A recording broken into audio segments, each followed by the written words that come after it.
The 2023 NFL Draft has come and gone for the Carolina Panthers and the other 31 teams across the NFL. And for Carolina, I'd say it was a success. I'll tell you why right here on Locked On Panthers. You are Locked On Panthers, your daily Carolina Panthers podcast. Part of the Locked On Podcast Network, your team every day.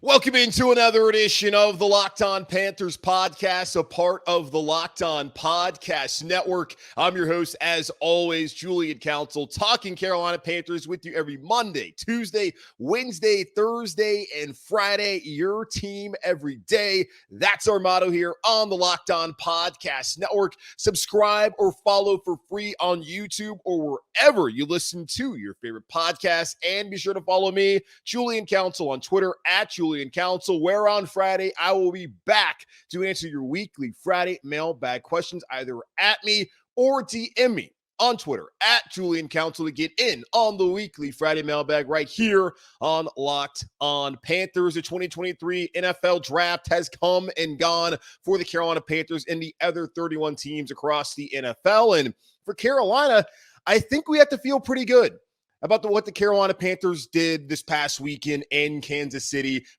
First off, they got their quarterback of the future in Bryce Young, number one overall. We've known since March 10th the Carolina Panthers were going to take a quarterback. We just didn't know who it was going to be. Now, the last 3-4 weeks, we had a pretty good idea. And on Thursday evening, it was a surprise to no one except for, I guess, one person who was claiming on Twitter for the last month that Will Levis was the pick and that Bryce Young was a smokescreen. And that individual has gone out there and deleted his Twitter account. So, Urban Redneck, we wish you adieu and farewell. And really, dude?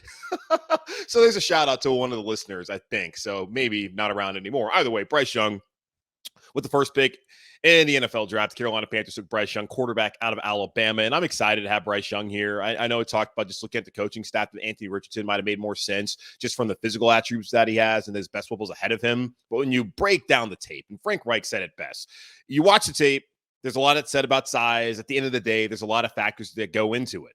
But we're the coaches, we're the scouts, we watch the tape, and when you watch the tape, Bryce Young's the best player. That's irrefutable. Bryce Young was the best player of the quarterbacks in this draft class the last 2 years in college. Heisman Trophy winner in 2021 was even better, I thought, this past season, where Jahmyr Gibbs, 12th overall, congrats to him. And then I believe Cameron Latu, his tight end, went in the third round. Outside of that, the talent around him, now Tyler Skeen, the Vanderbilt transfer I talked about that played tackle for him, I believe he also went in the third round. And maybe a couple other guys, but his skill position talent, it was Latu and it was Gibbs, two guys who went the first 3 rounds, which is an achievement, of course. Outside of that, there was not that much. But Bryce Young, I thought, was a magician this past year. Really loved watching him play at Alabama. And at no point the last 2 years of watching him in the fall at Bama did I ever dream of him being the quarterback here in Carolina. And now that's a reality. It's so amazing. I love this dude so much, and I'm so excited that he's going to be the quarterback here in Carolina. And I hope the Panthers, do all the right things by him. They certainly have done that by trying to put a great offensive line around him. The skill positions, while, a little bit's lacking, they have at least made the attempt to build on that position group, especially at wide receiver. So I'm excited about the future here in Carolina with Bryce Young. So for me, that clearly was the obvious pick for the Carolina Panthers. And aside from the size, which Bryce Young's dad says is a very lazy argument, and it's the one that everyone uses. I don't know how much context they really put into it, because you talk about batted balls, there really aren't that many, and he plays bigger than his size are, and he's been able to adapt, and he's been the best player on the best team against the best competition since he was 8. Again, that's from Frank Reich. Bryce Young has met the hype, and he has exceeded the hype, and now he is here with a ton of hype and expectations and hope here in Carolina as the first overall pick. So Bryce Young there in the first round at 1. Going to the second round on Friday evening, the Carolina Panthers stood pat and took Jonathan Mingo, wide receiver out of Ole Miss, 6'2", 220, runs a 4.4640. In a draft of smaller wide receivers, he was the bigger one. And because of that, the Carolina Panthers felt like, all right, let's go get him. You look at guys like Josh Downs, who had far better production. Jalen Hyatt had far better production. Cedric Tillman, who's a little bit bigger wide receiver, just like Jonathan Mingo. The Panthers really loved the potential that Mingo has here in Carolina. Frank Reich said he has elite ball skills. He's physical in the run game. He's a good scheme fit. His best football is ahead of him. Because certainly at Vanderbilt, while 112 catches, 1,758 yards, 12 touchdowns is a solid college career, at Ole Miss, rather, not at Vanderbilt, at Ole Miss, at no point did he ever lead Ole Miss in receiving yards. He had 40% of his receiving yards last year against Vanderbilt and Central Arkansas. It looked like he was off to a good start his junior year. We had 99 yards and 136 yards in back-to-back games before having a foot injury that derailed him. So he's someone who has the size, he's got the speed, he's got the skills. He just has to be coached up. And Sean Jefferson, the wide receiver coach here in Carolina, was instrumental in bringing Jonathan Mingo here. And Scott Fitterer actually talked about it on Sunday, or Saturday rather, after the draft, that they had a meeting. And I think Mike Kay of the Charlotte Observer had asked him, hey, was Mingo the meeting that you had that really went well? It was. And they really were impressed by this young man. So here he is in Carolina. And I don't know how he's going to fit into the wide receiver core, whether he's going to get an opportunity right away. I would say a guy like Terrace Marshall, who kind of has the same size and build, you're on notice. They brought this dude in, and they're hoping that he can come in here and help the Carolina Panthers. So Jonathan Mingo, wide receiver out of Ole Miss there in the second round. Third round, DJ Johnson, edge rusher out of Oregon. The Panthers traded up from 93 to 80 with Pittsburgh. Also gave up pick 132 there in the fourth round, the pick that they got from San Francisco in the Christian McCaffrey trade. This is another one of those trade dudes, 6'4", 260 pounds, was honorable mention, Pac-12 in 2022. A great athlete, played tight end originally, then played edge rusher. Also kind of played a little bit of both last year at Oregon. And when talking about this dude on Saturday after the draft, they were saying how this is someone they're going to have to coach up. This is someone who has the physical traits and everything that they're looking for.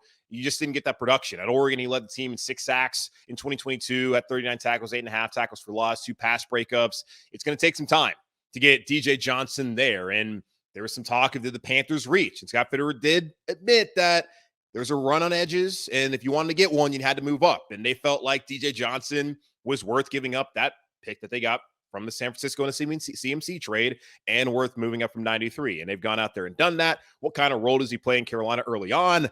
I imagine he's not going to get that much burn, but also depends on how quickly he's able to develop here in Carolina. Now on to day 3 in the fourth round. Pick 114, Chandler Zavala. Yeah, Zavala. That's what it was. Chandler Zavala, offensive guard from NC State. I've been calling him Zavala the last couple of years as he's been at NC State. 6'3", 322 pounds. Started at left guard all of last year in 2022. Started the first 5 games in 2021 alongside Ike Ekwonu, who he has a really good relationship with still. And now we're thinking about a potential partnership on the left side of this offensive line with 2 former NC State Wolfpack, with Ike Ekwonu, who was excellent in his rookie year at left tackle, and now potentially Chandler Zavala, who is going to come in and compete. And that was one of the things that was brought up in the press conference on Saturday, that, yes, Brady Christensen has earned the right to be the left guard here in Carolina. But with Austin Corbett out, they need to get some more depth.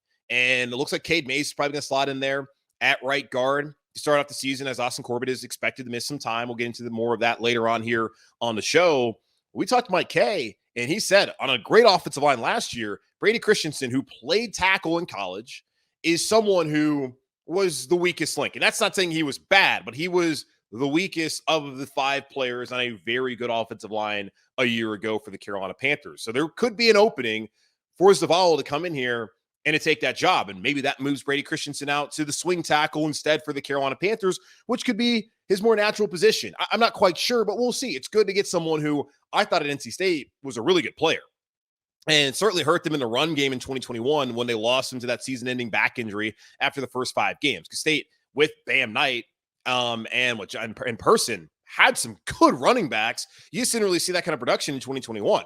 Zavala, really good player. So we'll see how that works out for him and for the Carolina Panthers. But somebody's going to come in and compete right away. And then in the 5th round, their final pick at 145, they took Jammie Robinson, defensive back out of Florida State. Started off his career at South Carolina. There's some weird Columbia to Tallahassee pipeline going on down there now that Mike Norvell is head coach in Tallahassee. He's 5'11", 190, versatile defensive back. Played safety the last couple of years at FSU, where he's a first-team All-ACC player. He also can play nickel, and we went into the draft talking about how the Panthers, they got to find that third corner, and letting Miles Hartsfield walk and go to San Francisco and follow Steve Wilks.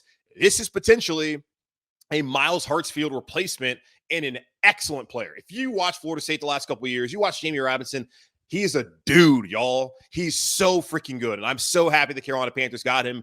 319 tackles and 47 college games played, totaled 15 and a half tackles for loss, 23 pass breakups, 7 interceptions, and 1 sack. He had 4 interceptions back in 2021 when he was first team All-ACC. Last year, only had 1 interception, but 99 tackles. Someone who can come in, stop the run for you, good in pass coverage. An excellent choice for the Carolina Panthers, especially in the 5th round. Like, we talk about production, where there's a lack thereof for DJ Johnson, and the same thing with Jonathan Mingo. But as far as production goes, like, Jammie Robinson has it. He might not have the size and the traits of some of these other dudes, but on Saturdays, playing at Florida State, a big-time program, he went out there and got it done. And that's what I like to see, especially like Zavala. That's going to be hard for me to change. Zavala and Robinson, those dudes produced in college, and they were day 3 picks. And I think they come in and probably have a more immediate impact for the Carolina Panthers than DJ Johnson or Jonathan Mingo have. You got the traits guys on day 2, which I think it makes sense, especially with this coaching staff. Go out there day 3, get the guys who actually produce in college, but might not have the measurables that it takes to get taken in the first 2 days of the NFL draft. Heading into the draft, we talked about needs: quarterback, wide receiver, edge, offensive tackle, cornerback, linebacker. How well do the Carolina Panthers fill those needs? What needs remain here in Carolina? We'll talk about that here in just a moment on Locked On Panthers. Are you looking for a delicious snack but don't want all the sugar and calories, and you need the best tasting protein bar ever built? If you're like me and you want to make healthier snack choices but you don't want to compromise on taste, because who does? I've just got the thing for you: Built Bars and Built Puffs. Built Bars are healthy and taste amazing. Seriously, they taste so amazing you won't think that they're good for you. So what makes Built Bars so good, you ask? Well, for starters, they are covered in 100% real dark chocolate. That's right, real chocolate on every single bar and puff. I'm not sure how Built does it, but these bars taste like a candy bar while maintaining amazing macros. And what's even better is that they are healthy for you. Only 130 calories and 4 grams of sugar with a whopping 17 grams of protein. And now you no longer need to wait around to get a box. You can still go to Built.com and order your Built Bars or Puffs to get their specialty flavors, but now you can get them at your local Walmart or Sam's Club. That's right. Head to your nearest Walmart today, walk to the pharmacy section, and grab yourself a box of Built Bars. You can pick up a 4-bar box of cookies and cream, double chocolate bar, or coconut puff today. And if you're close to a Sam's Club and, of course, a member, run in and grab a 13-bar box of their hit flavors, brownie batter puff and churro puff. You can thank me later. The Carolina Panthers went into the 2023 NFL draft with 6 picks and came out with 5 players as they traded up into the 3rd round from 93 to 80 and gave up 132, that pick that they had in the 4th round on Saturday. That pick they got from Christian McCaffrey trade to San Francisco. That's now owned by the Pittsburgh Steelers, which I believe the Steelers use. But the Carolina Panthers went into the draft with 6 picks and came out with 5 players. And I talked about heading into the draft that the Panthers had 6 picks, 6 needs: quarterback, wide receiver, edge, offensive tackle, cornerback, and linebacker. They got quarterback. We knew that was going to happen. Bryce Young, number 1 overall. They got wide receiver, Jonathan Mingo, 39th overall out of Ole Miss. They got edge rusher, trading up to 80, getting DJ Johnson out of Oregon. They got a corner, nickelback, DB. I'll count it with Jammie Robinson in the 5th round, 145 overall. But they did not get an offensive tackle. They did not get a linebacker. I do not see Zavala transitioning from a guy who played guard to playing tackle. So he's going to stay at guard. Linebacker, the Panthers did not take anyone in the draft. A guy like Drew Sanders is someone I really wish they would have gotten out of Arkansas because he was just awesome this past year. But they decided that, hey, we got our quarterback, got our wide receiver, got our edge, which they moved up to get him. And a lot of the mock drafts also had Mingo as a guy going into the 3rd round. So those 2 day 2 picks are probably considered by a lot of people to be a reach. But as I've said in the past, if you really have conviction on those guys, and Scott Fitterer has used that word a lot, if they have conviction and you believe that with the organization you have around them, the coaching staff, that they can develop into quality NFL players, go out there and get them. And that's what they did by standing pat and getting Mingo, who they really wanted anyways, and then by moving up when there's a run on edge rushers and getting DJ Johnson. Will that pay off in the end? We will see whether the players are able to develop with the coaching staff and also do all the things outside of practice to have their bodies right and to develop into quality players here in Carolina. This is now a job. This isn't college. We got to balance classes and all that kind of stuff. This is your job. Will they put in the work outside the football field to be able to find a consistency that they never had at the college level, whether it was positional changes or injuries or whatever got in the way? We need them now to produce here in Carolina. So the Panthers still could use an offensive tackle, especially a swing tackle, a veteran one of those, and they could use some more depth at linebacker. So one of the biggest remaining needs for the Carolina Panthers as they now transition to more of the free agency period. We're going to go over some of the undrafted free agents that the Carolina Panthers took and how they kind of fill into some of these slots we're going to talk about here in just a moment, momentarily. But here, linebacker for me, though, still depth there. Maybe the biggest team for the Carolina Panthers. You got Shaq Thompson, you got Frankie Louvu, who I expect are probably going to play both inside linebacker. Maybe Frankie can play a little bit of outside linebacker after having 7 sacks last year for the Carolina Panthers in his first year as a full-time starter. Kamu Grier-Hill is in here to also give you some snaps at inside linebacker, be a depth guy, be a veteran dude. But mainly he's here as a special teams type of player. That's what Frankie Louvu came in to do. And we saw what he developed into. I don't know if that's going to be the case or the opportunity that Grier-Hill gets here in Carolina, but he is a veteran who started, who's really good on special teams. Now, Brandon Smith has the traits, has the size, everything you're looking for. Can he produce? Can he develop? Really big year for him heading into year 2 with this new coaching staff to show that he can provide some depth and can come out there and help team where next year, if he doesn't show you enough, they might be looking for his replacement already after 2 seasons. Get Aaron Mosby and Chandler Wooten as 2 guys who are, I would say, unlikely to make the team right now. Now, I guess Mosby probably would, but the Panthers are going to look at other opportunities like the 53-man cut, potentially if they need more depth there at linebacker. So they need more depth at linebacker, I would say, looking some UDFAs potentially, which again, we're going to get to here momentarily, and then maybe some other veterans that are out there. O-line. Overall, I talked about it. The first 5 guys, you feel good about them. You know, Austin Corbett, probably going to miss some time heading into 2023. You have Cade Mays who can fill in there. You also have McCray who can fill in at center, at guard if you need him. Now you have Zavala. You're feeling really good about the depth there and the talent in the interior. But at tackle, if anything happens to Ickey or Taylor, the Panthers are in trouble. Yes, possibly you kick Brady Christensen out there, then you have Cade Mays or you have McCray come in or Zavala come in and play guard. I don't know if that's the ideal scenario for the Carolina Panthers. It is a player who has gotten reps there, not very many at the NFL level, actually on Sundays at tackle, but someone who certainly is capable in Brady Christensen. But outside of Ike Ekwonu and Taylor Moton, the only tackle on the roster is Larnell Coleman, who, again, probably not going to be on the initial 53-man roster here in Carolina. He's on it now just because, hell, who else is going to play tackle? Again, it's one of those situations where you look at it and say, oh, would he make the roster today? Maybe, but they're going to see what happens after cutdowns potentially and go out there and get a guy. So they have options, according to Scott Fitterer. He says there's veterans on the street. I'm looking at a guy like Donovan Smith, who's been a starter in Tampa Bay. Does he want to come to Carolina and be a backup? Maybe, maybe not. Taylor Lewan, who's been a starter at left tackle for a long time with the Tennessee Titans. Does he want to just keep doing podcasts and hanging out? Or does he want to come back and play football? I think he probably should just hang it up and just, do the whole podcast business because he's certainly killing it over there with Barstool and busting with the boys. So those are options as far as veterans out there. And there's certainly some other veterans that probably make a little bit more sense for the Carolina Panthers and due to, I think, are more apt to start somewhere opposed to, come and be a dude off the bench. But I wouldn't rule it out. And Fitterer talked about, hey, we got options, 53-man cut. That's going to happen later on in August. The XFL is going on. USFL is also going on. There's players there that the Carolina Panthers might be monitoring. And the fact that he said XFL leads me to believe that they are looking at some of those players. He said that they'll look at every opportunity.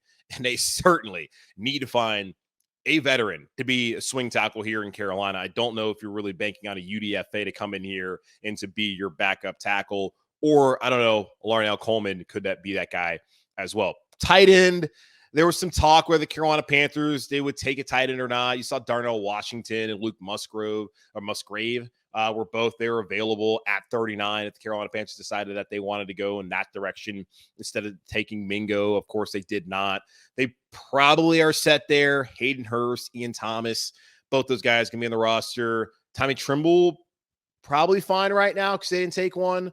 Gio Ritchie, who's shown some ability after the catch and Stephon Sullivan. Like, those are your 5. And I feel like maybe they bring in another one, but they're probably set there with the guys that are likely to actually be on the roster come September in week 1. Running back. They could use a bruiser like Miles Sanders. He's your RB1. You got Chuba Hubbard out there as well, who's going to do a lot of the same things as Sanders, except for be able to catch the ball in the backfield. Raheem Blackshear is here more as a return guy. Can also catch the ball in the backfield, need be. Spencer Brown, that's someone who Mike Kay was telling us last week, the coaching staff, they're intrigued by. He's been in camp the last couple of years. He's been on the practice squad the last couple of years. He's 6 foot, 220. Could he fill that role as a bruiser here for Carolina? Because they don't have that with Sanders, Hubbard, and Blackshear. He's the biggest of the backs here in Carolina. He could make the roster by being that short yardage back for the Panthers. That's still something that they need to go out there and evaluate and see if there's someone available that they could use. Now, veteran edge rusher, looking at it right now, and they were asked about this. Frank Reich said when he was asked, are you confident that there's a starter opposite of Brian Burns? He said yes. And he talked about, hey, it's a clean slate for a lot of these guys here, especially with this coaching staff, and this is their opportunity to come out there and be starters. So you got Marquise Haynes, who today you would say would be the starter opposite of Brian Burns. You got Yetur Gross-Matos in his last year, and that's someone who could be a roster cutdown guy or something that they trade because we have not seen nearly enough out of him. There's Amari Barno heading into his second year, another one of those like toolsy traits guys who has to develop, and then DJ Johnson, who, like Barno, toolsy traits guy who has to develop, but he's a year behind Barno because he's a rookie here in the NFL. Do you feel confident about that for some right there? That by committee approach, and we can even throw Frankie Louvu in there as someone who can help with edge rushing. I don't know. I can't confidently say that right now for the Carolina Panthers. Like, is there a starter? Well, by default, yes, they would start somebody, and I think it would be Haynes. And I do wonder how much Haynes was slowed down by that knee injury that he suffered during training camp in Spartanburg last August. So we'll see. But they have options out there still with veterans. I would like for them to get a veteran because they did not do that last year, and it was pretty much the same group that we're talking about going into this upcoming season. Jadeveon Clowney's still there. Yannick Ngakoue is still out there. Leonard Floyd, who I think is probably the best fit. They're all still available. The Panthers can get a veteran edge rusher who can come in and be able to buy some time for these young guys like Barno and Johnson who are developing, and then they can have Haynes out there situationally. He can still be someone who can help the Panthers. And in Gross-Matos, I don't know where he fits into this because we have not seen enough over the last 3 seasons for him here in Carolina. But Clowney, Ngakoue, Floyd, those are some guys I feel like the Carolina Panthers should be given a call to. But overall, Scott Fitterer said, like, they went out there and they achieved pretty much everything they wanted to do. They checked all the boxes for the most part of what they wanted to do in free agency. We talked about it back in March. Check. Looking at the draft, quarterback, wide receiver, edge, corner, defensive back. They didn't get offensive tackle. They didn't get a linebacker. Maybe they feel fine. I don't know if they feel fine offensive tackle. They might feel fine at linebacker because they have some depth there with Grier Hill. And then they look at Brandon Smith, who they just drafted a year ago. So for me, I thought there were some other needs that they could have addressed in the draft. But I can't really argue against Scott Fitterer and what they've done so far in free agency in the draft, because I have been really impressed, especially with their free agency, in filling the holes and getting some starters and allowing guys like Jeremy Chin to play more at their natural position, closer to the line of scrimmage in a new scheme. I'm excited about what the Panthers have done in free agency and the draft, and I think you guys should also feel the same. Now, there's going to be a couple UDFAs coming here to Carolina. How many will there be overall? We will see in decisions. Because Monday morning, I think afternoon, really, the Carolina Panthers need to decide whether they're going to pick up the fifth-year option for Derrick Brown and CJ Henderson. We'll talk about that here in just a moment on Locked On Panthers. All right, let's take a quick look at the undrafted free agent class for the Carolina Panthers as they reported that on their website on Saturday or maybe even Sunday. But looking at it, might not get all these names correct because I haven't not heard of a lot of these players, but we'll go over them. Defensive end, Jalen Redmond from Oklahoma. Outside linebacker, Trevez Moore from Arizona State. Outside linebacker, Eku Liata from Auburn. Inside linebacker, Austin Ajake from UNLV. Inside linebacker, Bumper Poole. That was a guy who got a top 30 visit, by the way, from Arkansas. Cornerback, Colby Richardson from LSU. Cornerback, Mark Milton from Baylor. Cornerback, Rajon Wright from Oregon State.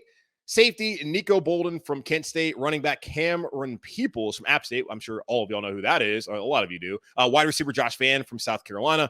Offensive tackle, Ricky Lee, my fault, A&T. I'm looking at North Carolina A&T. I've always called them A&T. I don't know why I even tried to say NC A&T. A&T, Aggie Pride. And an offensive guard, Nash Jensen from North Dakota State. Now, the ones that really stick out the most to me from that list are obviously the guys that I've heard of, but it's two. It's Bumper Pool.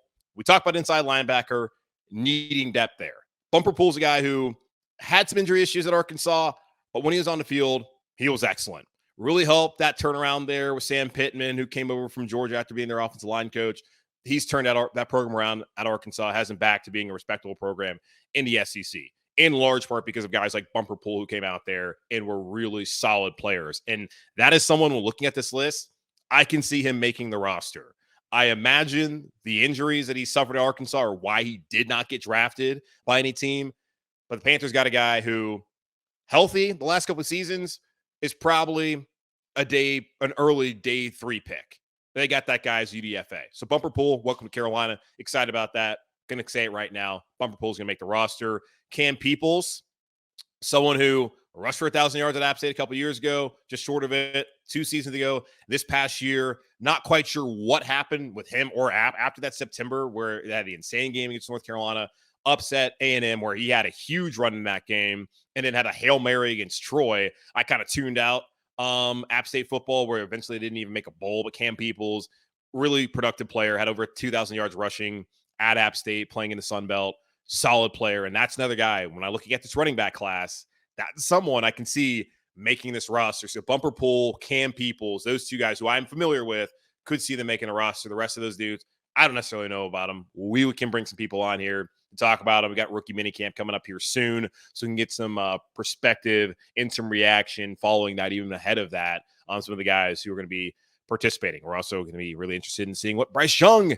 was able to do there at rookie minicamp for the Carolina Panthers. So we got that going on. Now, a couple of other things aside from the draft, now that that's over, and moving ahead to OTAs, rookie minicamp, mandatory minicamp, before that 6-7 week break before the start of training camp. 5th-year option, that is due on Monday. The Carolina Panthers have 2 players who were first-rounders back in 2020 that are now up for their 5th-year option. You have Derrick Brown and CJ Henderson. Now, for Derrick Brown, he has qualified for the 5th-year option pay scale based off of playing time for players who are on the field 75% of their team's offensive snaps or defensive snaps in the 2 of their first 3 seasons, or have 50% playing time averaged over 3 seasons. He has 50% playing time average, so he could be due in 2024 $11.665 million, whereas CJ Henderson did not meet the playing time criteria, so he's at the basic level at $11.514 million. Pretty straightforward for me right here. Henderson, absolutely not. You're not going to pay that guy $11.5 million in 2024 based off of what he did the last 2 seasons here in Carolina. Someone that you need to step up last year, week 17, on the road against Tampa. He didn't do it. Absolutely not. That's a very easy conversation. Scott Bitter was asked about, hey, what are you guys going to do there? He said he needed to talk to the players and that they would find out Monday morning. I think CJ Henderson probably already knows, and his agent knows, that there's just no way in hell the Carolina Panthers are going to pick that option up. Defensive tackle Derrick Brown, unless they feel like that's too much, I think that's pretty obvious that Derrick Brown is deserving of that $11.6 million going in 2024. And you look at the cap space they're going to have open up next year, I think they can make that work. So Derrick Brown, I would say yes. And then CJ Henderson, I would say no. Unless with Derrick Brown, they decide like, okay, we're not going to do that, but we do want to keep you here and we're going to work on a deal that makes more sense for us. Brown, I see a future here in Carolina. Henderson, this feels like his last year with the Carolina Panthers, especially now that they brought in a guy like Jammie Robinson. They got Eric Rowe here. Like, how much burn is this guy going to get next season? And I just don't look at what he's done as deserving of having his 5th-year option exercise on Monday. But they exercised Sam Darnold. Now, that lacks context. They gave up all those picks. Made sense that they would do that, opposed like, hey, let's give up all these picks and then not pick up the option and then be done after a year, because then why'd you give up all these picks? We don't really need to rehash that, even though I just did. So there we go. Derrick Brown, yes. But if not, they're going to find a way to keep him here long-term. Henderson, Absolutely not. A couple other notes. I've alluded to it a couple times and kind of flat out just said it. Austin Corbett, he's going to miss time to start the season. That's been obvious since he tore his ACL week 18 against New Orleans. I know that Scott Fitter and the organization came out and said that, hey, we hope he'll be ready by like week 1. He's not going to be ready by week 1. He's not. Derrick Gant of Panthers.com is doing a really good series on Austin Corbett as he goes through his rehab. That's about absolutely the worst time to have a torn ACL. And that's in large part why they went out there and got Zavala in the 4th round and why they brought in McCray and why they are really excited about potentially Cade May stepping in there and having to start. They're going to need someone to start there at right guard to start off the season before Corbett's ready to come back here and play for the Carolina Panthers. And it's interesting, too. He has a torn ACL. They restricted his contract, basically keeping him here through the 2024 season. And he might not play maybe half of the season because of the ACL tear they suffered in week 18. So we'll see how that works out. But Corbett, as expected, going to miss some time to start off the season. And then Brian Burns. There's been questions about when will the Panthers come to terms with Brian Burns. They've had opportunities back in March, most recently, to trade Brian Burns for the number 1 pick. They decided not to do that. They had opportunities to get 2 first-round picks back to the deadline last year for Brian Burns. They decided not to do that. Brian Burns is going to get paid, y'all, here in Carolina. And Scott Fitter said, Burns is going to be here. I'm going to talk to his agent. Burns is going to be here. Those were his words. Burns is going to be here. There's no timeline right now on Brian Burns, but when they will sign an extension. I know it's July 15th is the deadline to come to an agreement for a new contract for guys who are about to play on a 5th-year option. They barely beat the deadline a couple of years ago with Taylor Moton, and I hope that they can get there before the deadline. I believe that they will with Brian Burns. The Panthers don't really have much leverage right now after they decided not to take those picks to part ways with Brian Burns. So no timeline there. Fitter did say that it would probably be sometime after the draft when asked about it a couple of weeks ago. And his injury, he has ankle surgery. There's really no impact right now as far as like his contract negotiations. Like he's gonna be here long term. They're not really looking at that as a situation where it's like, oh, well, you injured your ankle and we're not going to pay you now. Unless like the medicals come back and they're just like really scared by that. There doesn't seem to be any indication that there's much concern about that. If anything, there's concern of whether he'll be ready to go come training camp. But of course, the accompanying line will be, he'll be ready to go by training camp and week 1. So we'll see if that actually is the case for Brian Burns. But Brian Burns is going to get paid here at some time here over the next 2 months here in May, June, July. They'll figure it out. I'm not really concerned about Burns and his long-term future here in Carolina. All right, that's going to wrap up this edition of the Locked On Panthers podcast, a part of the Locked On Podcast Network, hosted by yours truly, Julian Council. Again, y'all subscribe or follow for free on YouTube or wherever you listen to your favorite podcast. And be sure to follow me, Julian Council, on Twitter, @Julian Council, where I will be back on Friday to answer your weekly Friday mailbag questions, either at me or DM me on Twitter, @Julian Council, to participate. In the meantime, be safe, be happy, be whole. As always, keep pounding, and I'll talk to y'all on Tuesday.